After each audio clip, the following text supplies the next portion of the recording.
படம் பார்த்துட்டு ரிவ்யூ கொடுக்குற நம்ம just one day before travel பண்ணும்போது டைம் பாஸ்க்காக ஆஹால பார்த்த படம் உணர்வுகள் தொடர்கதை.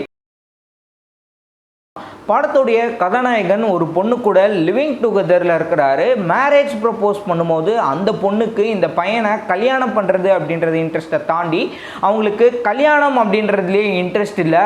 அதனால அவங்க வெளிநாட்டுக்கு போயிடுறாங்க. இந்த சமயத்தில் தன்னுடைய அப்பா பார்த்த பொண்ணை கல்யாணம் பண்ணதுக்கப்புறம் இவரோட வாழ்க்கை எப்படி போயிட்டுருக்கு அப்படின்றதான் இந்த படத்துடைய என்டையர் ஸ்டோரி.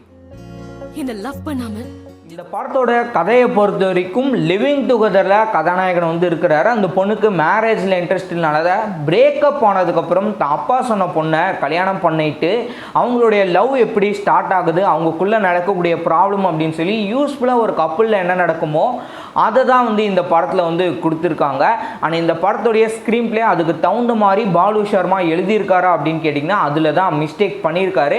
எப்படி ப்ரெசென்ட் பண்ணியிருக்காரு அப்படின்னு பார்க்கறதுக்கு முன்னாடி இந்த படத்தில் லீட் ரோலில் ப்ளே பண்ண ஷெர்லின் மற்றும் ஹர்ஷிகேஷை பற்றி சொல்லும்.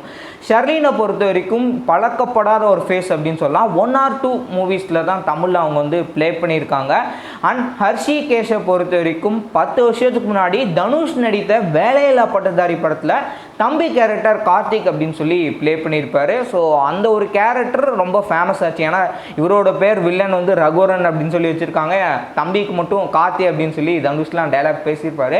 அந்த படம் ரொம்ப ஒரு பாப்புலர் மூவி அப்படின்றதுனாலையும் அவருடைய கேரக்டர் நல்லா ஸ்ட்ராங்காக எழுதியிருப்பாங்க. ஏன்னா தான் சின்ன ரோல் அவர் ப்ளே பண்ணியிருந்தாலும் கூட பெர்ஃபார்மன்ஸ் நல்ல நீட்டாக பண்ணியிருப்பார்.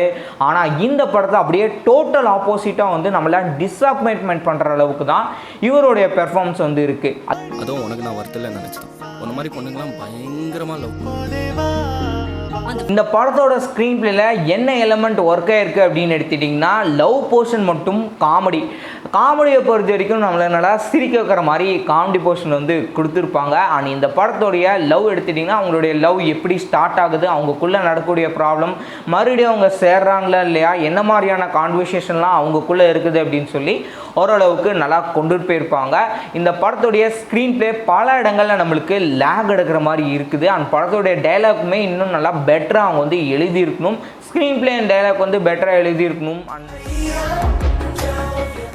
மியூசிக் டீசெண்டாக ஒரு லவ் ஃபிலிமுக்கு தேவை மாதிரி கொடுத்துருந்தாங்க. அந்த சினிமாட்டோகிராஃபர் எடிட்டர் அவங்களுடைய ஒர்க்கை பெர்ஃபெக்டாக பண்ணியிருக்காங்க.